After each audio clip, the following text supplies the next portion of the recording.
And joining us with reaction to all of this is former Ohio Democratic Congressman and current candidate for Ohio Governor, Dennis Kucinich. All right, good evening. What shall I call you, Congressman? Dennis? Maybe Governor? Dennis is fine, Your Honor. All right. Touche. All right, let's talk about the border wall. You know, one of the issues that people have been talking about is the fact that they think that it doesn't really serve a purpose. And whether it's a wall or some other kind of construction, you would have to agree that 80 to 90% of the drugs coming into this country, irrespective of whether there's a market for these drugs here, comes from our southern border. Well, we want to do everything we can to stop the drugs from coming in and to stop them in the countries that they're coming from. That's true. But I'm not a fan of the border wall, Judge. I think that it's a waste of money. They can accomplish the same thing with electronic fencing.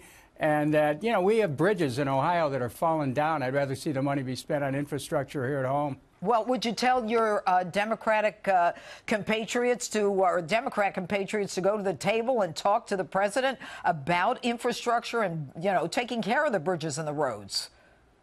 Look, we need a lot of money to do that. It's probably going to take a couple $1 trillion. And if I was advising the president, I'm not, but I would say put more money in it and build more. Let's put America back to work, rebuilding all these bridges and roads. Well, but I want to go back, Dennis, to the whole issue of the wall versus the fence.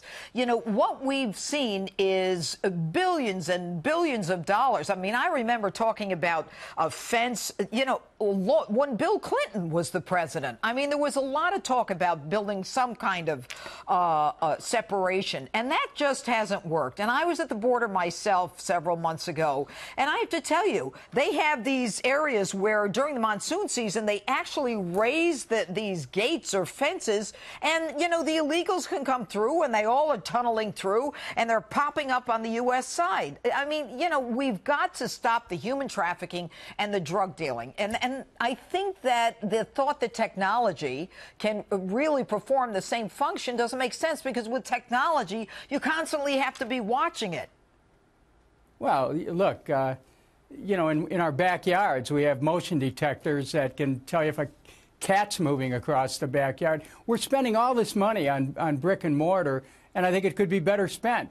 But the deeper issue here is our immigration policies. I mean, yes, we have to protect the border, but, you know, right now what's happening is people who don't have a criminal record are being deported. There's been an increase in that. Yeah, well, maybe they're not supposed to be here, with all due respect, Dennis. I mean, they're being deported because they weren't invited. They didn't do it legally. And I have to tell you something very powerful, and that is there was a mayor who just, from Escondido, I believe, who talked about making sure that the sanctuary cities aren't protecting the criminal illegals. He wasn't born here. People get it. It's about our safety. Or am I wrong?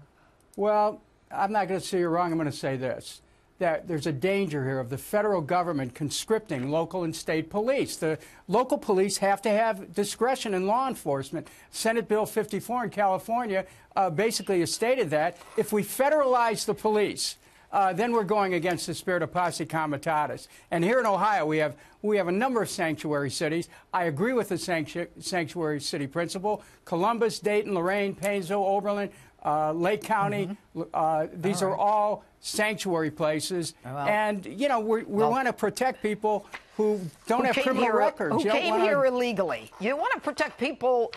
You know what? We're running out of time, but I got to tell you one thing, Dennis. What is so frustrating is that for all of the dangers that are consistent with someone being released by local law enforcement, you would think that people would stand up for American citizens, because it becomes a danger zone.